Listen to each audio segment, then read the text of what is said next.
te whatal whātu le nei vaenga o le asusa aso ono o iulai lua o lua lima. O lo mantu whaasalalau atu i le malu o le Finagalo Mamā o Maria i Moamoa fou. O le whaamoemoe o le aso le nei. O le a whae e nai le Tofiga Tiakono whaolioli. Ia po le Tiakono e whaasauni mo le Tofiga Ositaulaga. A le sunga ia Pasi Ekueni Pasi. O Pasi Ekueni Pasi, ua mai ma o le taulunga le nei o lana tāpenanga whaaseminalio, wa sauni atu ai mo le Tofiga Ositaulaga i se taimi e le utoi mamao. Wa sauni atu lana Afioga ia Akiepikopo Mosese Vitolio tui, ia Taitai o le sauninga ma whae le sakalameta o le Tofi Tiakono i le nei aso mo le sunga ia Pasi Ekueni Pasi. Ia ai usi mai ala usilsila.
ina mua.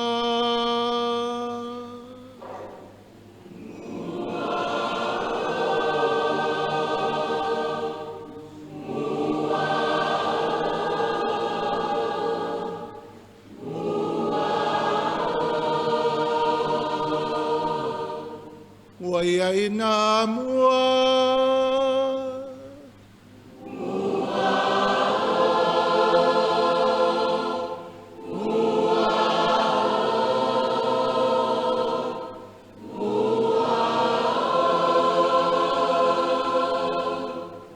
Mua ia ina mua.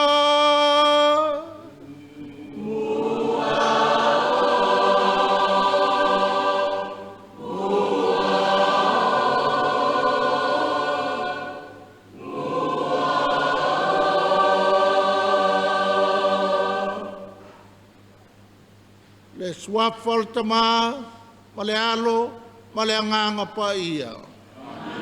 Ia whātasi le ali mauto.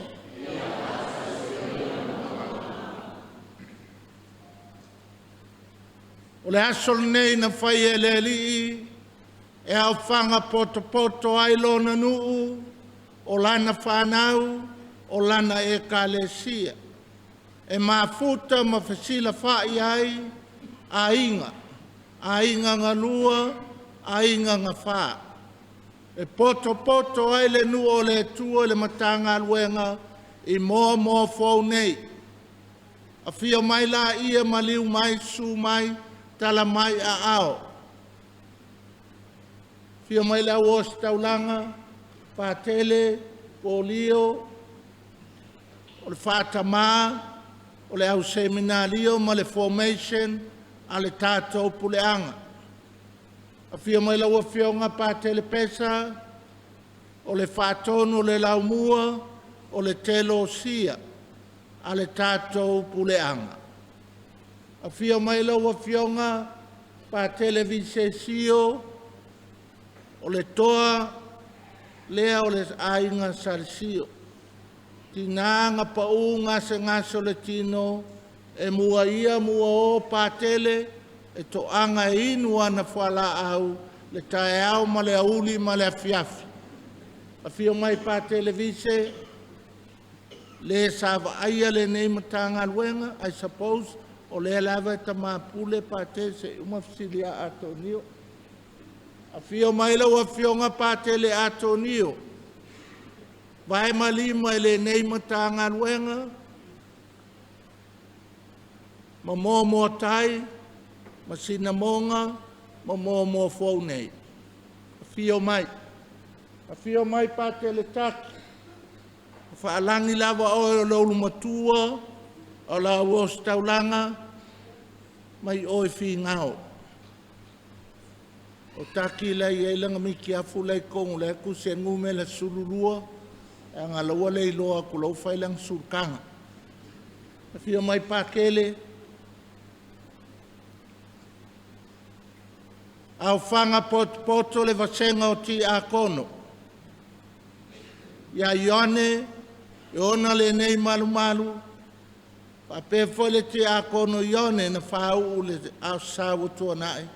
Ia al vasenga o Tiakono o alala mai, mo lato fale tua, afifia mai, maliu mai, su mai wa maneia le aso pasi, o no ua tau au whanga poto, e moli mau, ma lango, e le tau uso le tau tuangane, o le hafa e le Tofiga Tiakono.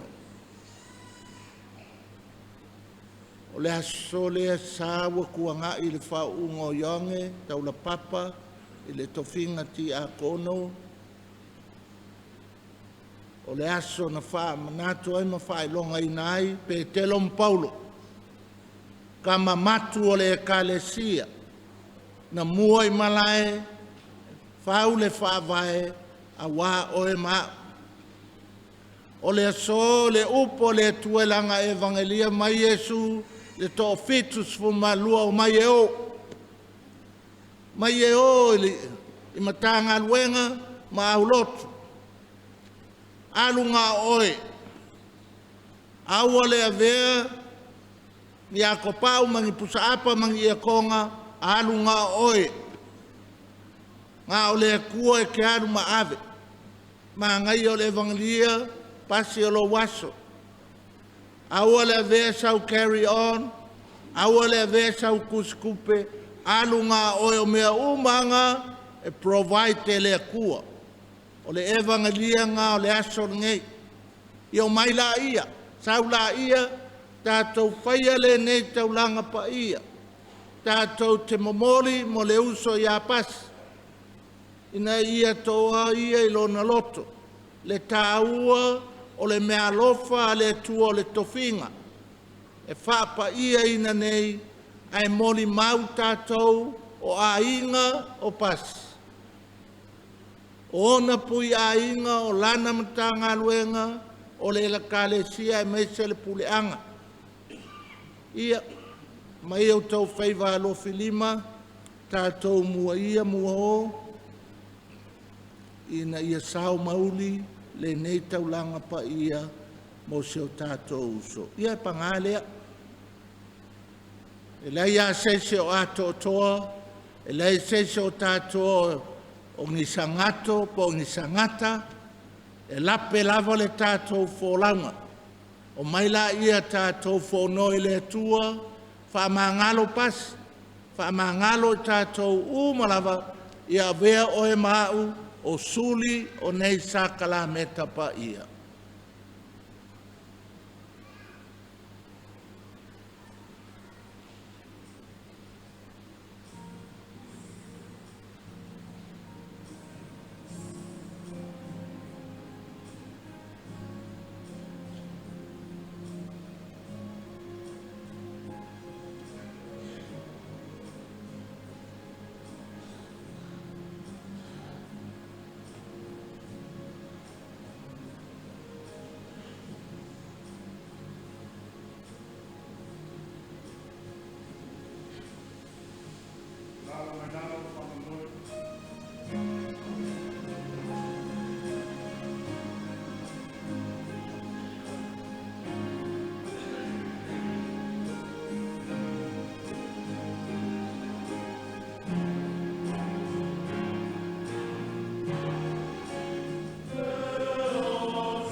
le kalesia, malakia, le ame to te atua kumare ai, a tato maua, le poluse le manu maroa to liso, walanga.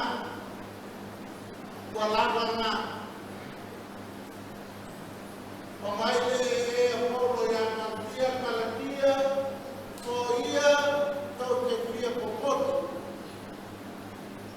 A mai le manu ke liso le polusi, sapi umai tātou, e māngaro umai o tātou se. Ia lopo mai a te tātou le kua e ora le mana umai, a māngaro tātou mai a tātou o sara, a tātai tātou i leo lai whara.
Tātou te talo.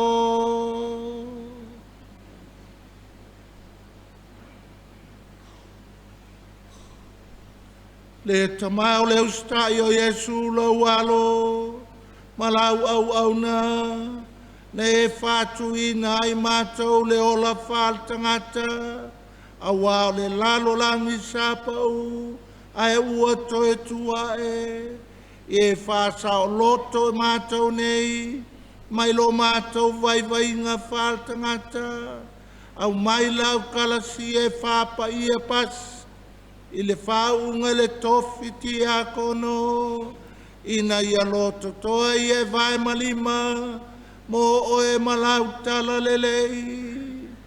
O la mātou o le ngalea, ono keli solo mātou ali.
Isaia lo nam ta upo e ono sfuluono, fola lo foi upo e se fulu e o le sfulfa.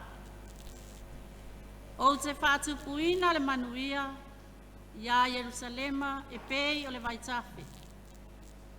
Isaia lo nam ta upo e ono sfuluono, se fulu e o le sfulfa, fola foa iai. Ia fia fatasi ma Yerusalema, ma ia oli ya te ia o tau uma o e alolofa ya te ia. Ia matua oli fatasi ma ia, o tau uma sa whaanoa noa o na o ia.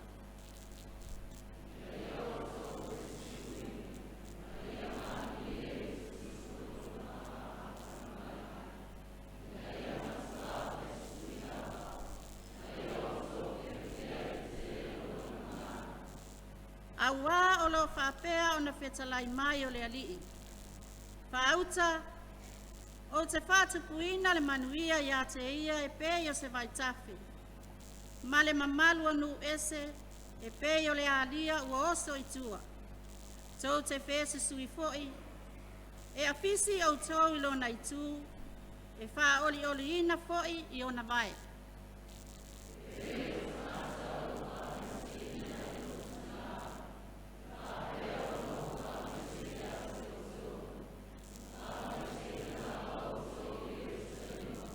Wau fola, tau te waaia foi, oli aio o tau loto, tupola ola foi o tau vivi, e pei o le Moamoa, e loa le a o le alii e ana au auna, a e matuato a sa o ia i e ita i a te ia. O le upu a le alii.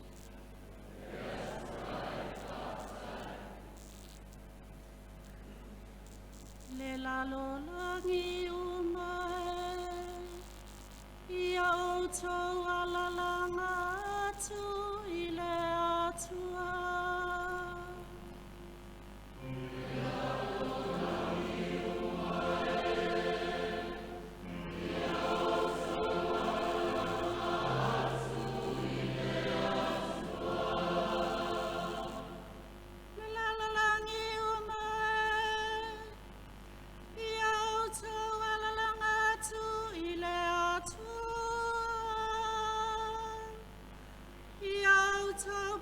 Se atu ilona sua whamamalu Ia mamalu ia te autou lona vi inga Ia autou whai atu I le atua E matua matautia o e iau ngaluenga Alau malasi tele Fatanga vivi atua ia te oe uaita ia te oe.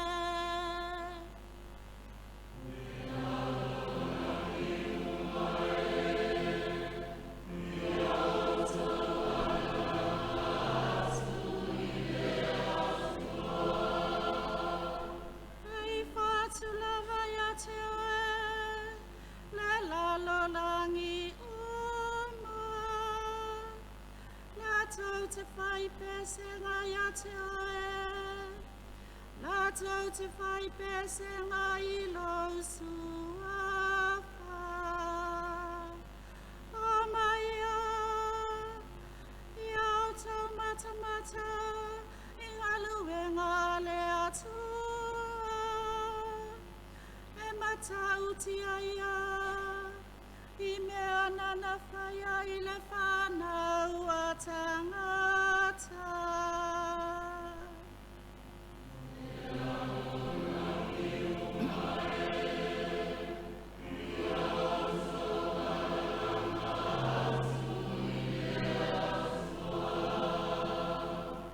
Nai aliu ele sami, malau ele matutu.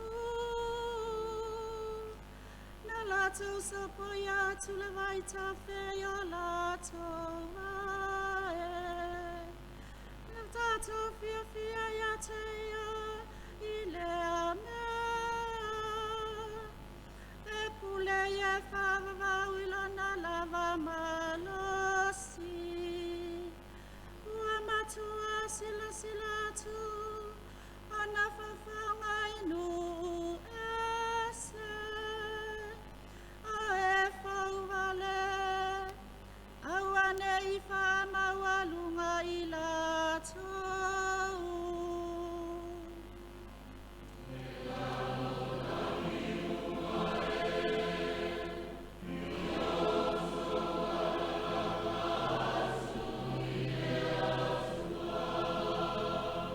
Autau mae matatau I le atua.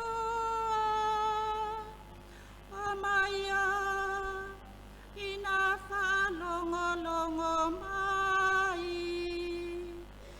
Ona o tau atua I lea O mea nana whaia mono uanganga Ia whawhetai a le atua Uana le liliwe se ina lautitalo Pola na lafa ia te au.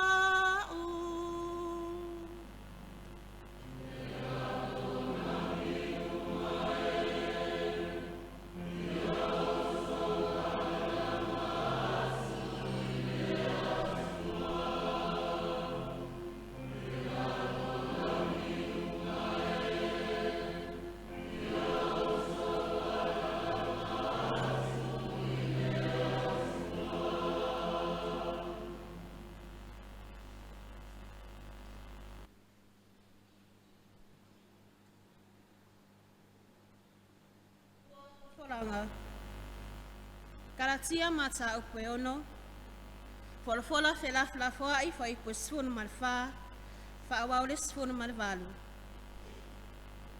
Ole matua, Wa au o te tau awe whailonga o le alii o Yesu I lo'o nei tino. Kalatia mata upe ono. Fola felaflafo ai fa ipo sfun malfa. Fa awau sfun malvalu. A awau. Awana ia umita I se mea. Tau labo le sa tau rolo tato alii o Yesu Keriso. Ua whaasa tauro I nā I le lalolangi I a te au. O a ufoi I le lalolangi.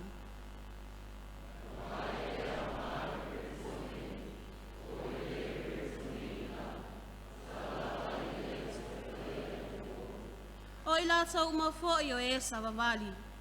E whata tau I le nei mata upu. Ia te I la tau le manuia ma le alofa. Ia I fo I le isara elu o le atua.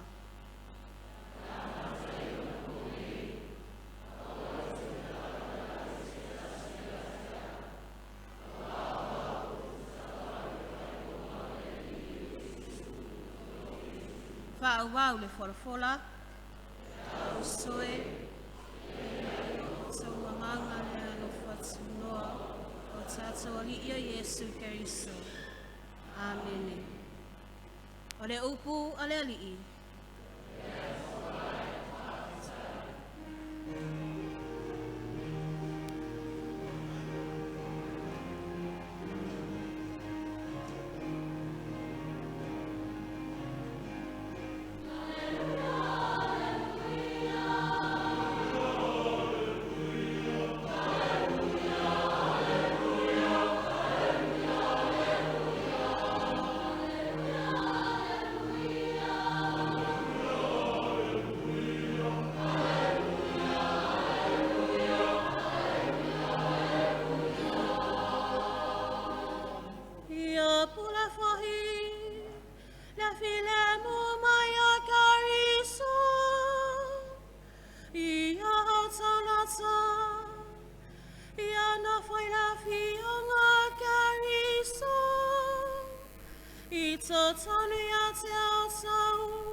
Ola folanga male Evangelia Paia Luka.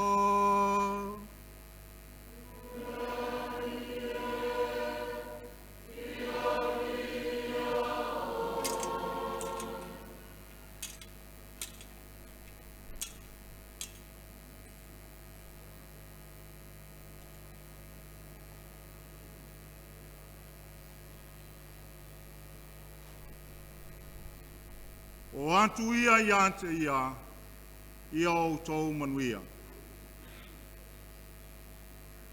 Muli ane, o Tofia elele inise to fitunga fulu, wawi natu I lantou e taito lua e Moamoa atu ia te ia ai uma ma mea uma le amari watu iai o ia. Ua fetala iatu o ia te lantou, e tele le saito e seselina, a leo whainga luenga e toi titi ia. O lea, I o tau ai o iai le ali I ana le saito e seseleina, na ia au na mai e ia ni e ngā lugu e le na saito e seseleina. I nao atu ia, whaauta, o te au ina atu o tau peo te mai mā moe le wauluko. Au atu te ame se e te tupe, po se tanga, po se vai, aua foi tau te eo whalo whātu I se tasi I le ala. O le whale tau te ulu atu iai, tau te mua I whai atu, I a manuia le ainga nei. Pe a whai o iai le tangata o le manuia, e o atu ia te ia la utou whamanuia. Ale ai, to e foi mai ai ia te utou. Ia utou no nofo I lea fale, ma ai, ma inu I mea la tau te avani. A wa e te tau na matu I lea whai ngā luenga lona tau. A watou te whewha I lea fale ma lea fale, o lea ai tau te o atu I ai. Wala tau talia fo I outou, I outou ai me laulauina mai I a te outou. I outou whamalolo fo I e mamai o iai, ma ia whai atu I a te lātou. Wala talata I a te outou le malo le atua. A lea ai tau te o atu iai, wala tau le talia fo I outou, tau te o iai o lātou a walam whape atu. O le ele lava mai la outou ai wa pi mai a te mātou, mātou te solo I atu I a te outou. Ai peitai. I outou I loa le ne mea, wala talata I a te outou le malo le atua. O te whai atu I a te outou, o le aso e whelolo ai so toma I lea lava a ai. Wa toi whai mai le fitunga fulu ma le oli oli, ua whape mai. Le ali ie, wa usiusi tai mai te moni I a te mātou, ono lo suafa. Wa whetala I atu o ia I a te lātou, na o I loa satani wa pa mai le langi pe o le wila, pa auta. O te fua I a te outou le pule soli e ngata ma akarara, ma le malosi uma o le fili. E le ai lava se me le anga I outou, ai peitai. A watou te oli oli le nei mea, e na wausi ustai a nganga I a te outou, a ia oli oli o na watu usia outou I ngoa I le langi. O le talalele a le li.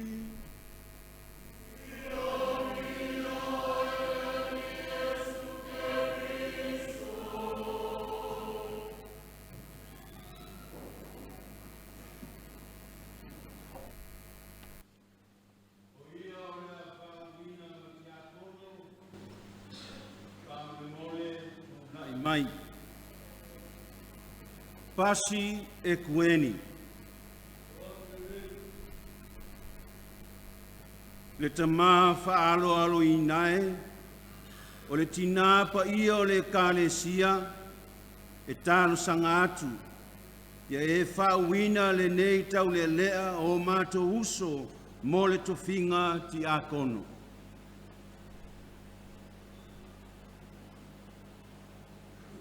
Pakele, o e sila fia wa ngava pasi mo le Tofiga Tiakono.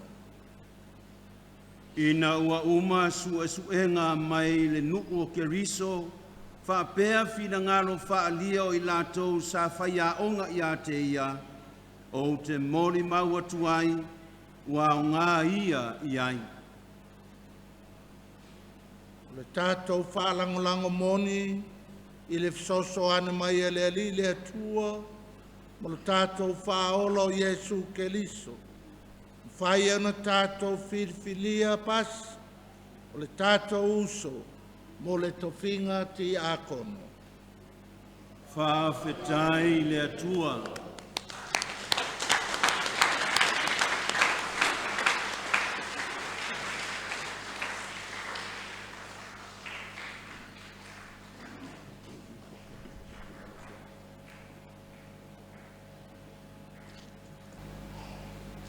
Bawa laki yang e mapasi.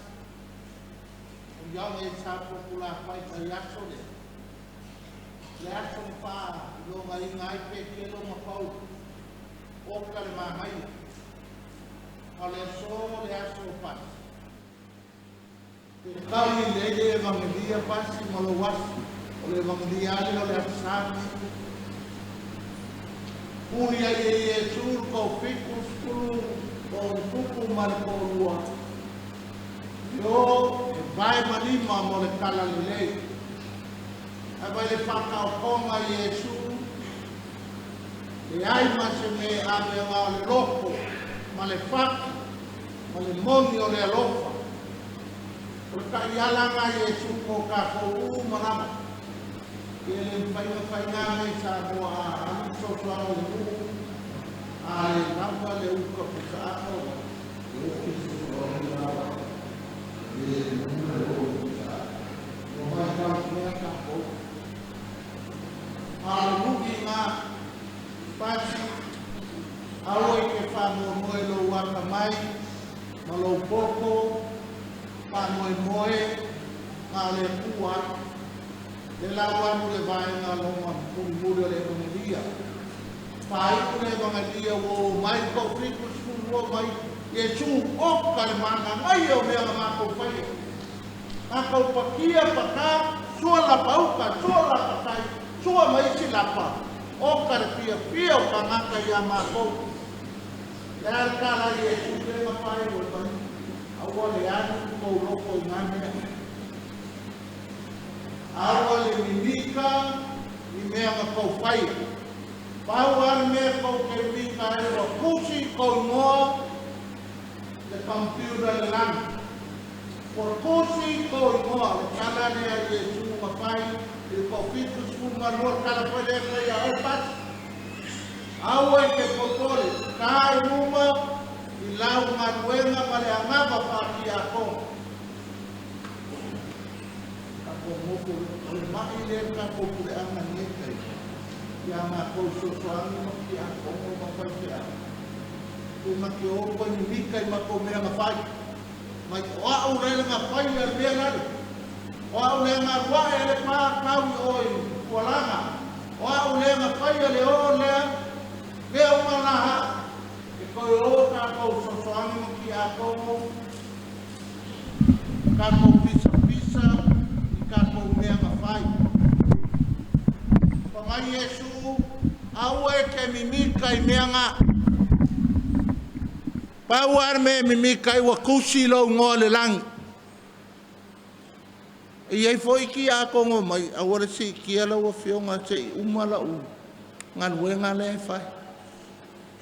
Au ar ke miksi ki ai alu. E le whape wālea iski a kongo mai sosoangi le e waku. O le vai-vainga lea ma le mai lea o le kākou puleanga ia mākou e le leia au kou kangaka au loku i kamari ma whailaunga wharkua ngais a mākou le au whailoku. Ma ke o ama mākou koe mimika i mea ngā whai. E anga lea ia o e le uma ngā ruenga la. Anga lea i maa ua mar wharkua. Whamai le upo le kua le vangalia le westi au momentanga mea. Pau are mea kako mika i wa kusi, kako i ngoe le langi. Finito, kapu, uma. Wai le mea lea wa alu ngai. E alu ale sosoangi wa mai o ke le leia kulor. O ke poko a kulor sosoangi la. O ke poko a kulor ki a kongona. O ke poko a kulor pakele ngai. Rapis. Le la pisi ngā leo ke whamai le evangelia le so. Ngā le alua e whai. Aua le aveangi mea, aua le maikau mea, ai alu e whai. Pasi, e ke masta e fōa pe ai alu whapenga. Aua ke wakulo wale se ke ukusi mai, so le hoki le a inga le ari. Hoki le au loku lea. Kai luma wakusi lo ngoa, le computer le kua.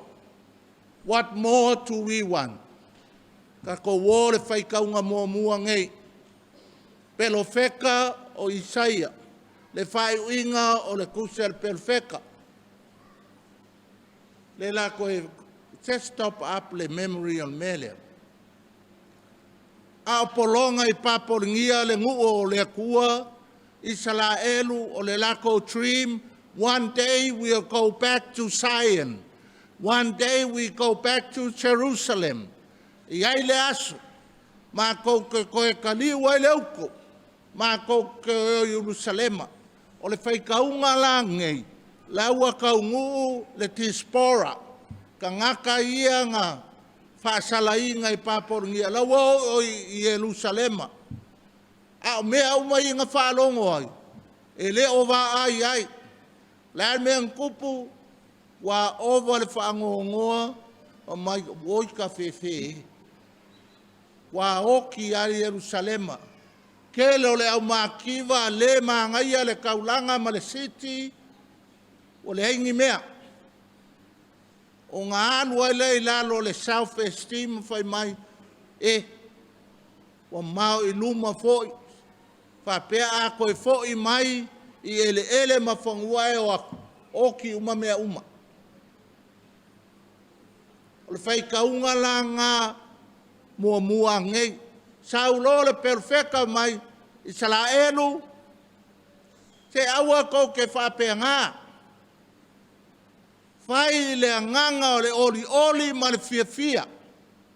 E koe sau lava le kākou ki ngā o Yerusalema, e a puki kākou pei o le Moamoa, e o mai langa koloai. E puki whaakasi mai. O le analogy nganga whao ngā, e le perfeka ngai e pei kākou, o se ki ngā. E pei Yerusalema o le ki ngā o Israelu le lafu Moamoa, e koe sau Yerusalema.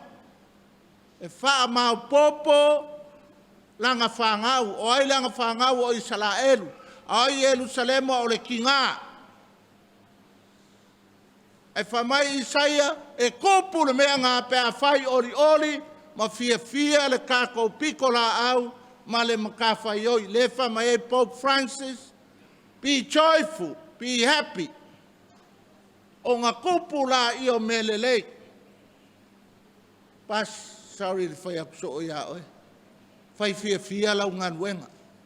Pe o whamai Isaia ia Israelu, au le komumu ai whai fia. E kukupu ai wawenga e saulau ki ngā o Yerusalema, e poi ma whai whaalei oi. O ai Yerusalema o le kākou ki ngā lea. Kākou or whai kaunga longa lua, Paulo ia kaltia, la mea whai kai ei, ia e kalesia ia Paulo, o ngai le ila vea le amakanga o le mea ngai le opose lilo. Fius kama o Paulo e kaumawhai, e ia le si uleo lea, o le kākou kamalanga, la lenga fasta o lau hei tau pipi a laua kumua mapule. Kalangar komum, ai whamai Paulo, Galatia, o ke le kēr kou komumu. Pauar mea o ke kawaku au kou, a ka kou maua ke liso, what more do we want? A ka kou maua le la au mangu maror koluse, that's it. We got the whole package. O le lui foi ngā mō kākou, ngā maka e ngalonga whakalofa I le ekalesia. Ia mailo o whionga pākele, vise ma ako umihiu. Whapela o whionga ki a kongo, yonge ma kamari. Ko o kele o ki a kongo nge au loko. Pei o mapu whangalele, ia nge o mapu mai ai uma ia ki a kongo ia wa li kaya. Wai whai kai a whamanu ia koe mai lau kalanga. Le pa ia le kai fongo man lau, le lo man lasi. O piko ngu e fia, po alala e fia, po whaalava e fia o kako e kalesia. Ka pa au ma inga, ma le lo man lasi. A fia o mai a inga o pakele, ma kua. A inga ngā lua, a inga ngā wha, o io pasi. Ka kounga le aso ringei. O le lui mo ka kou mai a puki pasi long kofinga. O lau kalang whai sa foku la whai, sa se singa lako e su e ia konga, ia yonge. Moamoa fau, e le skou kama lea o le kama al puleanga as of today. A manga or kakali a konga sau ya. Kule kama e alu. Kur kama e kai luma. Vai malima le ngan wenga. Awala kako ke mika ai a kako oli ma fia. Lawa i lunga o computer le kua le ngole. Le lupe fa lele ya kou a le uso ya ma kou. o le aunga ngā nge yasu. Pa mai paule a kaltia, wa over kako vesi a mauar ka ngaka, le mangu malo, ke liso, le koluse, that's all we need. Kia I uma le sila pisi. O le lui fo inga mo kako wola le pule anga ngei vai kau. So ia kako ke vevesi ngei meo fangua. A kako wo anga le of pai pai le kake oma avengi fangua. Ai ar me fia ka wa ke ako. O le kai mingei.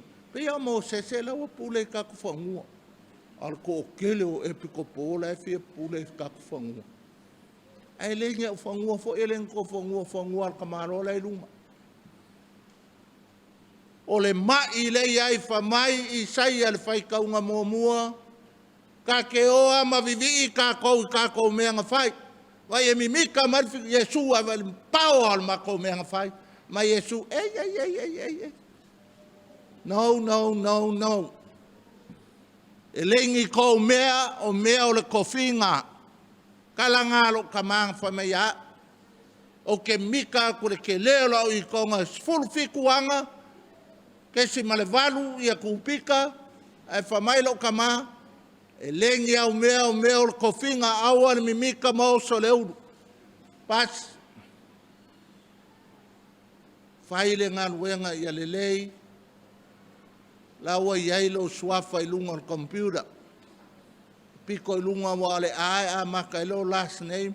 Ia le sawa le alphabetical order. A. Ia e alfo ila a plus umau me fai. Ia o le lui ngā le pa ia or kako e kalesia e momongei. Le loloma lasi o le ainga. Ia u kou mimika le kama lea ai mimika le oa pe o le fepo. Ia u kou mimika ia pasi e lengi mea e o ai mako kama le ngā. Mastar mako kama. E lea ngaringa ruenga kama ngā ko I ngā angava. E alu le sau ua masta I susu le sau al kama. Kipi le malo vale ma le mimika vale o kakou. Ai fai le kako lo salia o le ngovenga, ia sao mauli le ngaluenga sio kako uso, o le koualo, o le kuangange. So afaltama, ma le alo, ma le anganga paia. Wai ready and fan koe sui e li pas. Fio mai.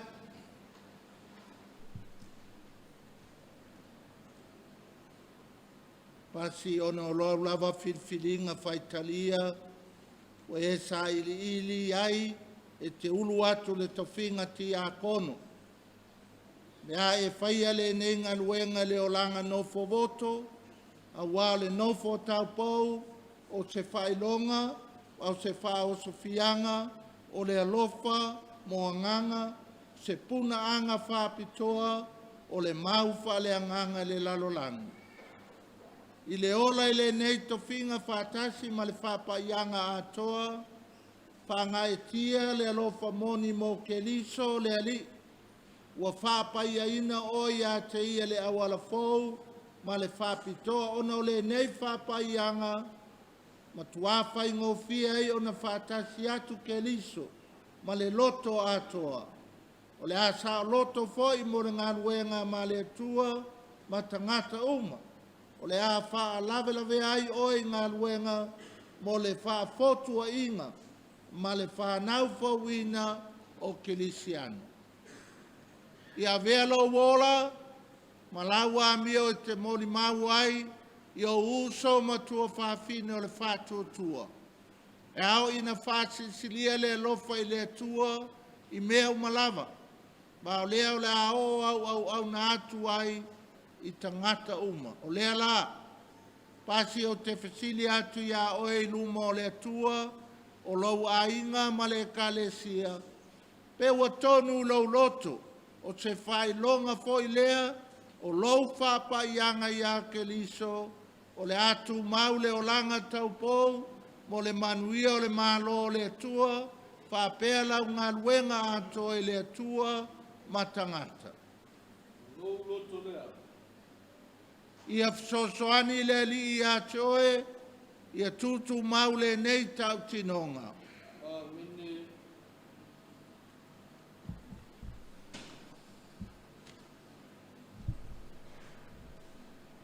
Pasi, au lei whauina oe le Tiakono e au ina whailoa atu lumo tangata lau loto, o le ae tau aveina le ngenga luenga. Po ua tonu ia oe le whauina oe, po le ngā luenga le kalesia, le whaenga o lima, ma le mea lofa le anganga pa ia. Loto lea. Pe tonu ia oe, e talia le Tofiga Tiakono ma le loto ma walalo ma le alofa. Ia fesoasoani le Akiepikopo ma whaife au e au nā tuai le nu o Keliso. Loto lea. Pe ua tonu lau loto e tā ofi le misteri o le whātutua, le loto mamā, pe o na lapata ia le au apostolo, ma whailo atu le nei whātutua i upu, a mionga, pei o nā o ina le evangelia, ma le talatu o le ekalesia. Loto lea. Pe ua tonu i lau loto, tausia, whaalo loto le anganga o le tatalo, tala whea ngai ma oe le olanga, ta wa i fo'i i tutuunga, ua nono ti ai oe, ina ia whaia ma le wha maoni, sauninga o i tū la tatalo, mo le ekalesia ma le lalolangi atoa. Loto lea. Pasi ua tonu ia oe whātu mawina pea, lau o langa wha o inga ia Keliso. E ona le tino ma le toto, e te tufa ina i tangata au lotu. Loto lea, whātasi ma le fesoasoani e le atua.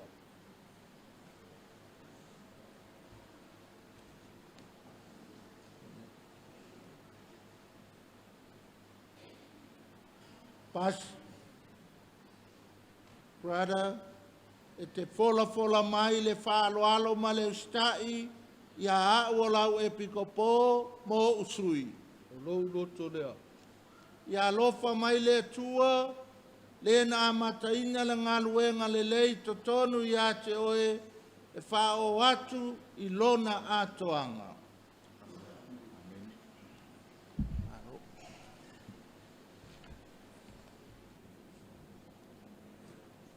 Le nuu pelei nae, ia tātou talo atu tamae ona le mana uma.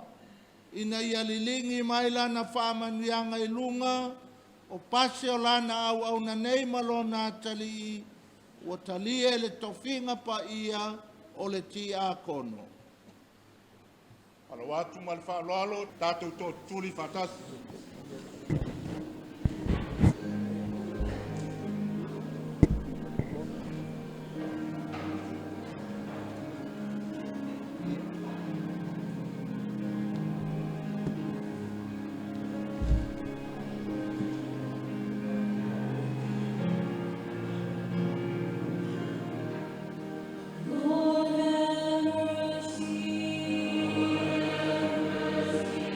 Mercy.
Le lile atua, whafonga mai le mātou talo, mau mai lau sosoani le nei ngā luenga, o le tofinga o le mātou uso.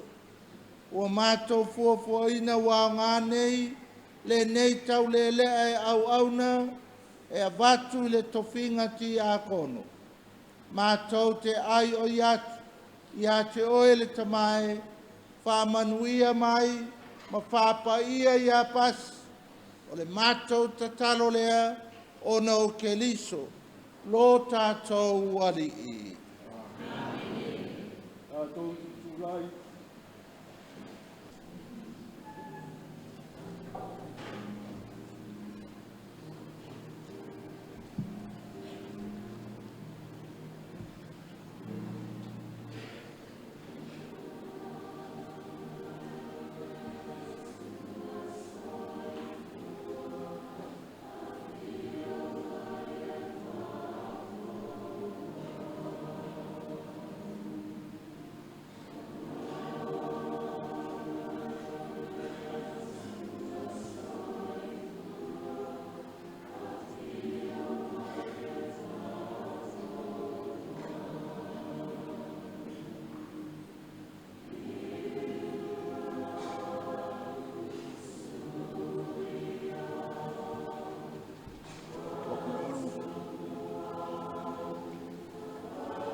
Le atua mana e whātasi mai lau mana. O oe o le punaanga o mamalu uma.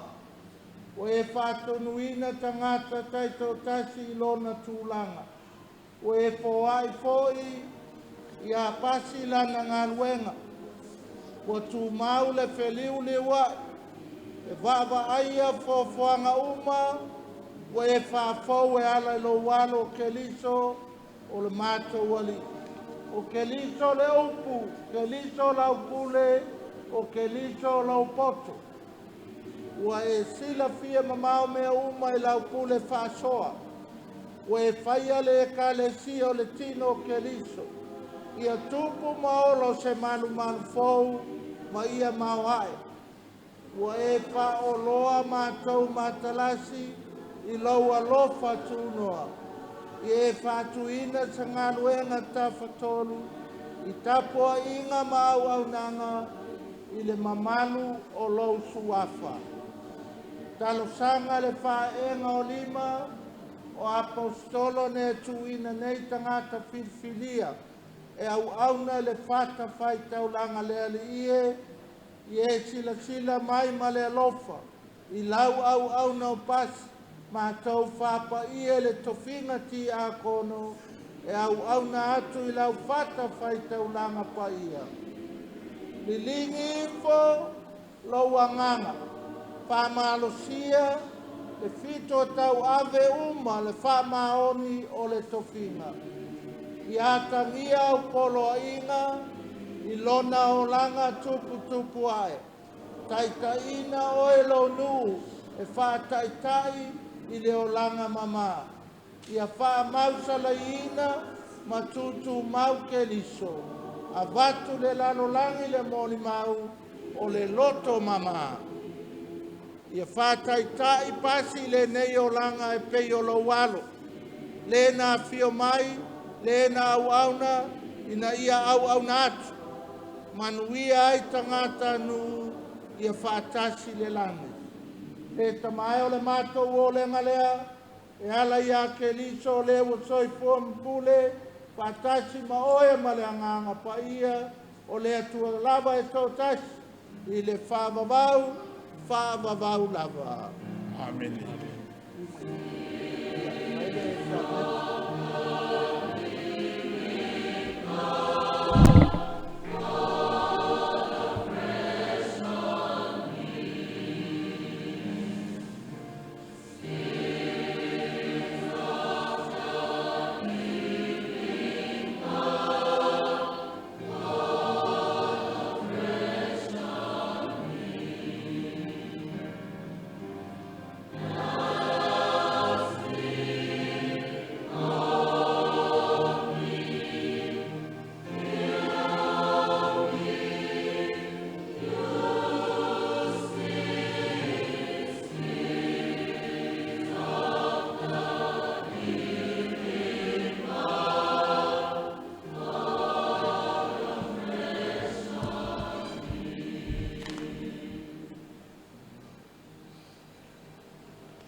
Pasi e talia le evangelia a Keliso. E vea mo oe o na fofonga o oe o lana fofonga fetalai. Ia e whātutu e mea uma o e whaitawina. Mai e awa watu I mea o e whātutu ai. Mai e whātino mea uma I mea o e awa watu. Swafo Keliso. Amen.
Nua le atua i o tau talo, i nei atali leia la tātou taulanga, e le atua le tamai ona le mana uma.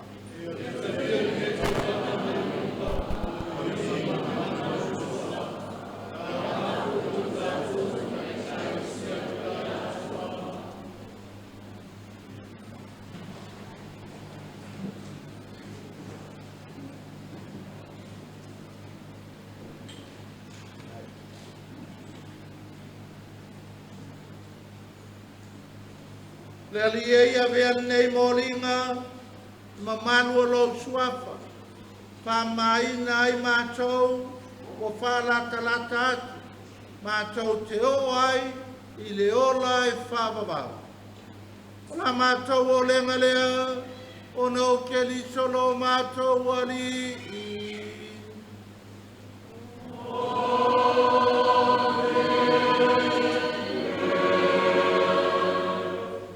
Ia fatasi le ali moto.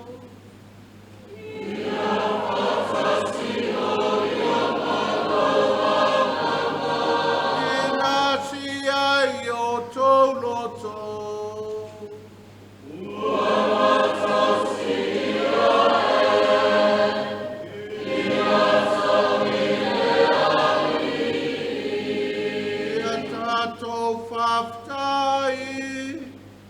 Lilo tato watua.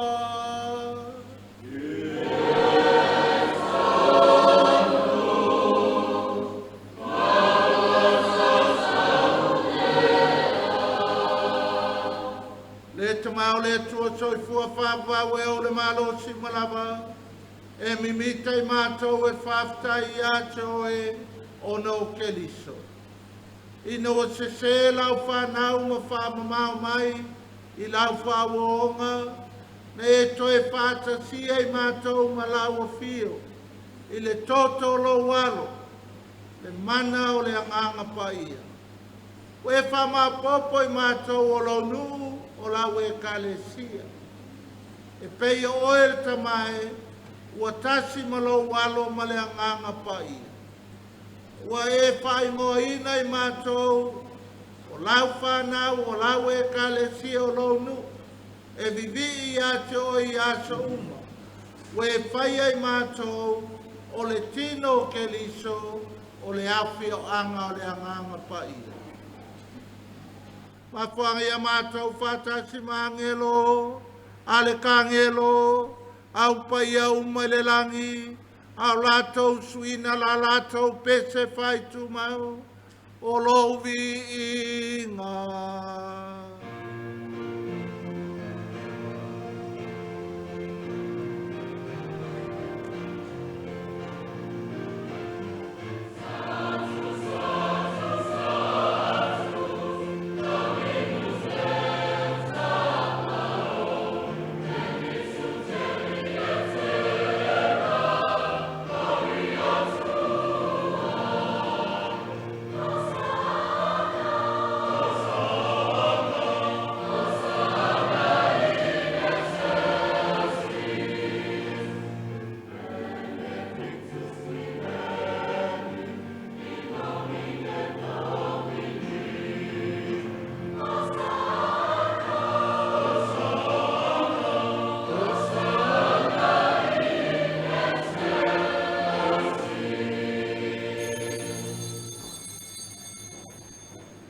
Le alia o e matua paia lava, o e o le punanga o paia uma. A wina mai lo wanganga e wha paia nei me alofa. A vea I lātou mo I mātou, o le tino, ma le toto, o lo mātou ali o Yesu Kelisu.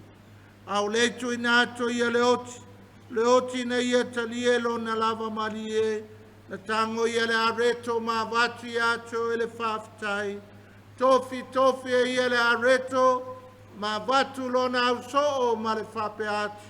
I nā ptango fia iai o tau malava, ma ai iai o lo tino le nei, e foi na atu mo tau.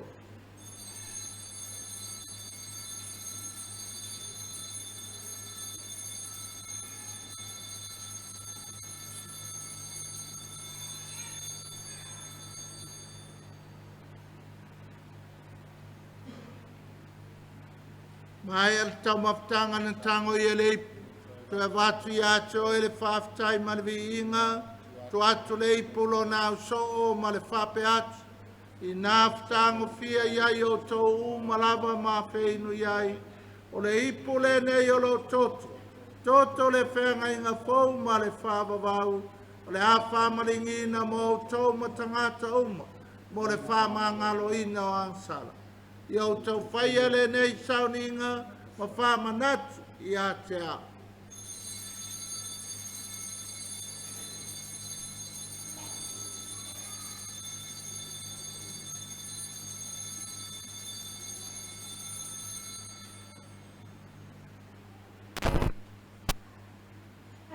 O le miseli o le whātua tua.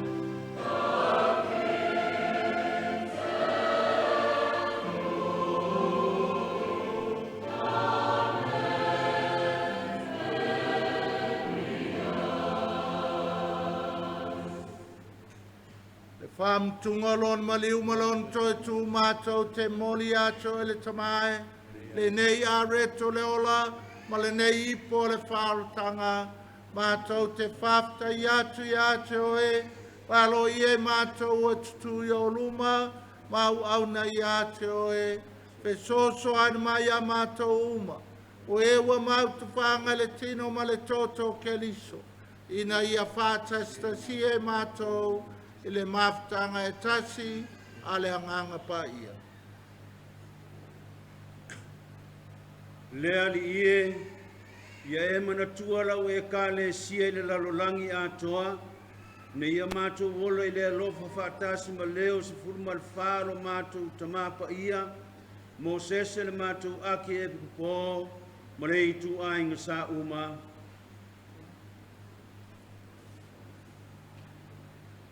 Ia e manatua mātou uso tō whawhine, o fwoi atu lo lātou maro longa ma le whamoe moe e toi tuai.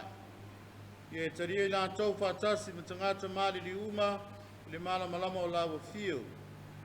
Alofa mai a te mātou u malava, ina ia mātou au ngā, mātou te wai whātasi li ola e whāwawau, ma māria re tinātou po o lea tua. Whātasi ma Iosefo Laratani, whātasi ma apostolo ma le au pa ia atoa uma. O e na whātau nuina lo Finagalo i tupulanga uma, ma tau te fia vivi ma whāne ne, whātasi mai lātou i lawa fio, e ala atu i lo walo o Iesu Keriso.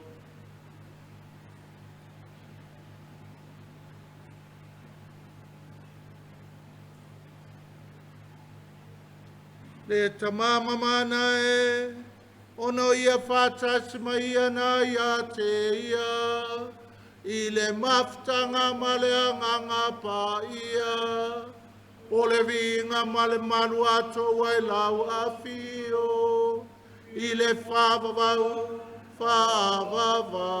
lava.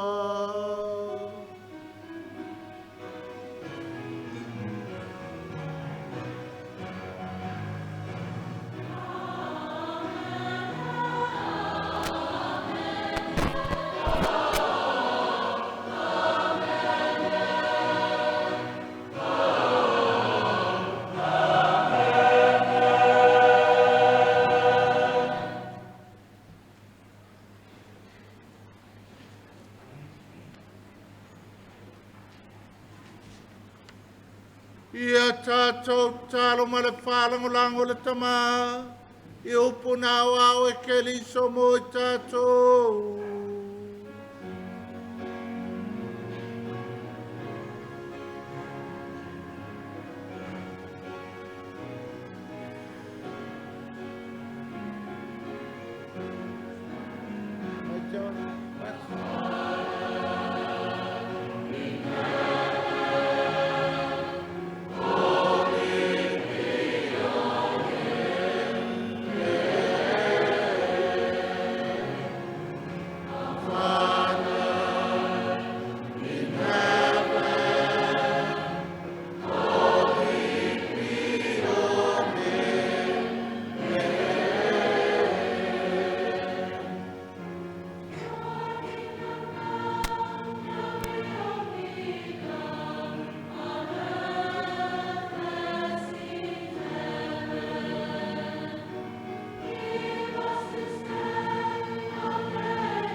ai mātou le ali e mai le anga uma. Mai a mātou le file mui o mātou aso. I lo alofa muti muti vale. Whasau mātou mai le angsala. Pui a mātou mai atu ngalunga uma. Au mātou whātatali atu ma le whamoe moe fia fia. Le fia mai o le mātou whaola. O Yesu ke liso.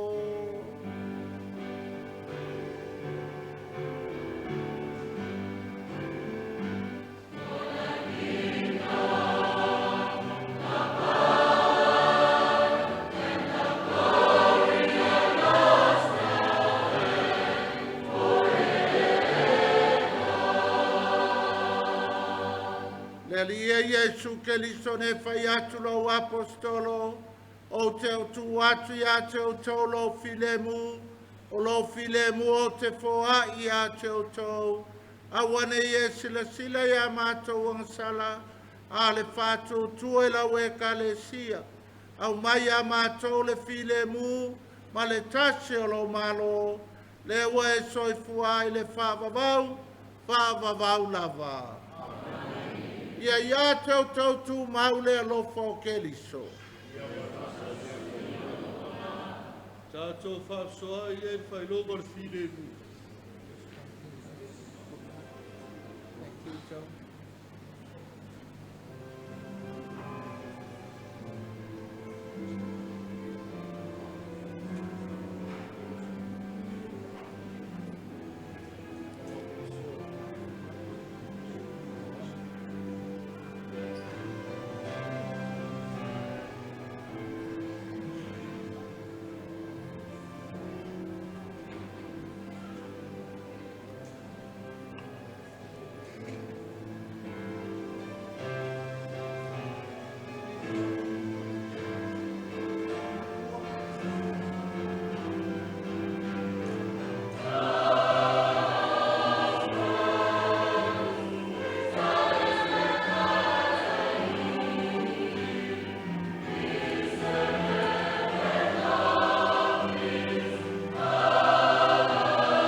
Auta ia Yesu Keliso.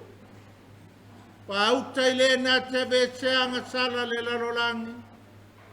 Amu ia o e maa ua walaulia ile tali suanga le tamai mamoe.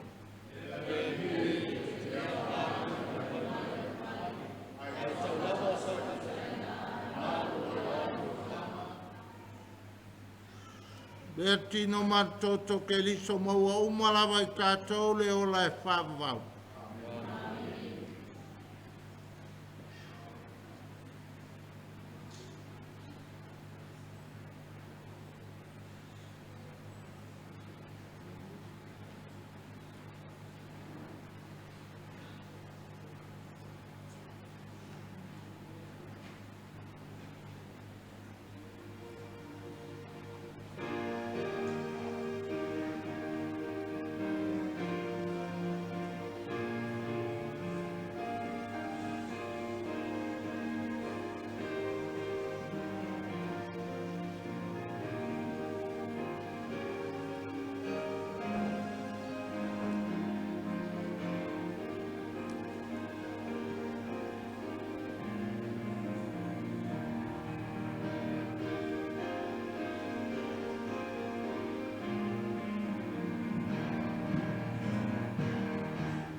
le nganga ali o le whaaftai e le mawhai o na ngalo.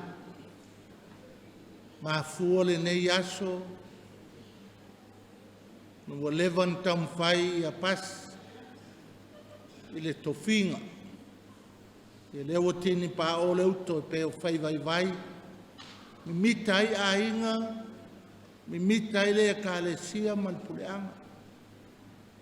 Mai se siona tamaa, ia whapea fo i one la sauto na i sion tinao sela, me nei tātou te sapi ai, me nei e whai ele tātou fia tangata, o le ave o tātou whanau, su e po whea i le uta ma le tō wha le tua, e whao ngāpe o le fitu lua le na o nei le evangelia, e tutuli foi tātou te tā. Tā le mata o le vai,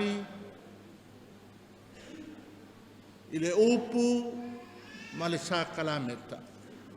Ia, tala fia na, ke mangao e mai se pō e whaaftai e tātou a i ngā pese whamolmole.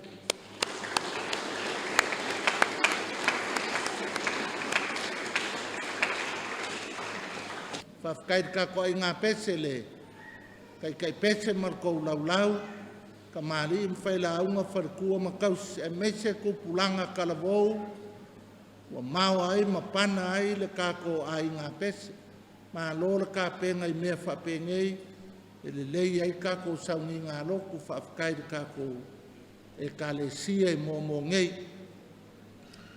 Vasenga o ki a kongo le alala mai, se mea I ngā māngaia I a pas, o le kilo aku, ko kele I o ki a kongo I a whio mai, e a puki malangolango lo ngaso. Ia, vai lo pose lilo e le umianga ki a kongo ia pasi ai me I le skulanga.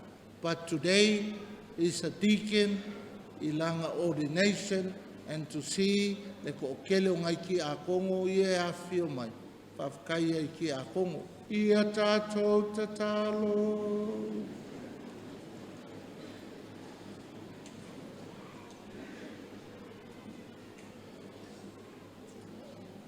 Le ali ie o nolo mātou a wai le misteri o le nei tali suanga.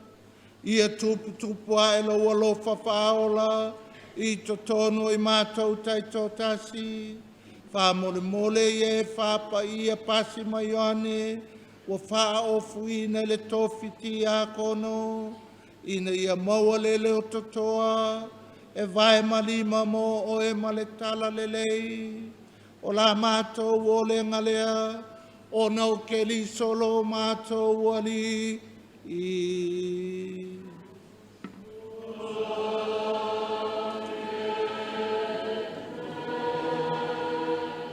Ia whātasi le li mautou. Ia whāmanuia mai le atua e ona le mana uma, le tamā, le alo, ma le anganga paia.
O lo ua whaifone I Aunty Malia I pei o ia upu o le atunuu ina ua taualunga ai le Taulaga Paia o le Misasa.